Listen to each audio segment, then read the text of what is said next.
John here, and before I kick off into today's devotional, I just want to take the time to say, first and foremost, thank you. Thank you for allowing me to be a part of this journey and to take each step as I've been able to kind of live out a dream of mine and be able to really give a sermon. It truly has been a joy.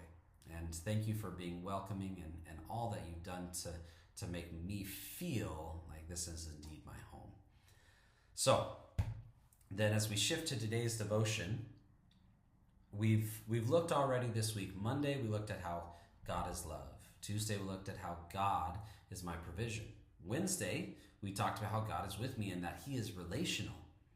Thursday we unpacked what it means to be relational with God when we shifted from God to us and saw that if God is relational with us, then I am not merely what I do.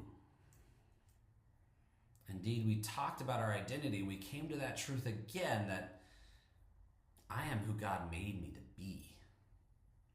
And the truth of the matter then is today we're going to take us to the next step. See, I am not just a child of God,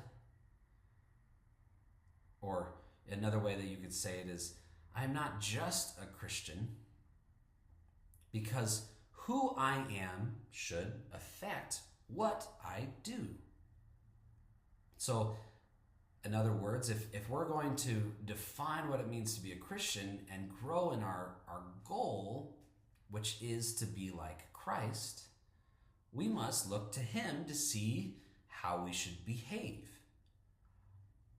So if Christ loved us first, we must respond. If Christ lived out a pattern, we must see if there's things that we can do to live out that pattern in our own lives. And Jesus said it best when he was asked, okay, Lord, what is the greatest commandment?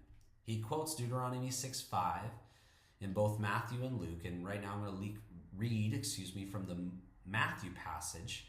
Matthew 22:37 through 39 states, love the Lord your God with all of your heart, soul, mind, and strength. This is the greatest commandment. And the second is like this, love your neighbor as yourself. So these two things are the fuel for what it means to be living out the Christian life. My identity is who God says I am. And because God has loved me, I move forward and act the way in accordance with the way he would like me to act. And then to build off of yesterday's analogy, I'm going to use the phone how it was built to be used instead of as a frisbee. So God asks us to love him and love others. In a way, then, this is our job. But to think of it as a task that I must do is not going to serve us very well. For instance, if I read my Bible because I must, all I will grow to understand is the book. And it's a cool book, by all means, but we would consider it a living book because it was written by a holy God. And so if I instead read my Bible because I want to grow in love with God instead of out of some duty of task I must check off, the pages of the Bible are unlocked because through them, God will speak to us. And so the same can be true then of loving others as myself. If I act out of a sense of obligation alone, or if I'm trying to love others because I am supposed to, you will find yourself time and again without the motivation to continue. Instead, our sense of loving others should be born out of, first and foremost, growing in our love with God, taking that time to pursue him first and foremost. Second, growing in our capacity to know him and ourselves, taking those truths of knowing him and then allowing them to change who we are, to better understand who we were meant to be.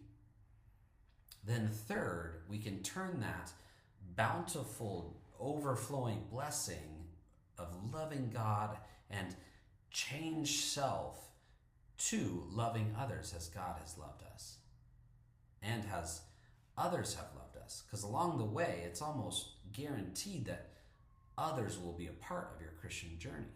Indeed, this is why at Yosemite Church we have these big I am statements that are built out of our Christian identity.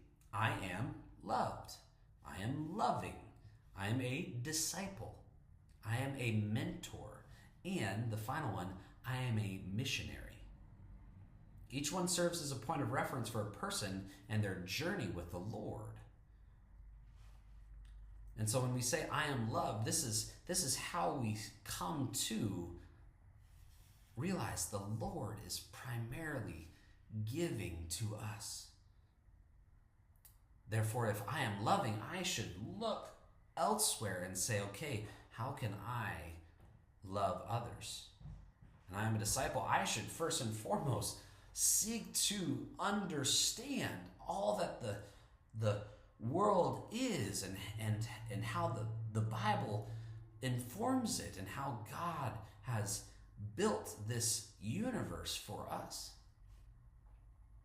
And then I am a mentor, which allows me to take that which I've learned and give to others. And then finally, I'm a missionary. I am out to introduce people to God because they are loved. They can be loving.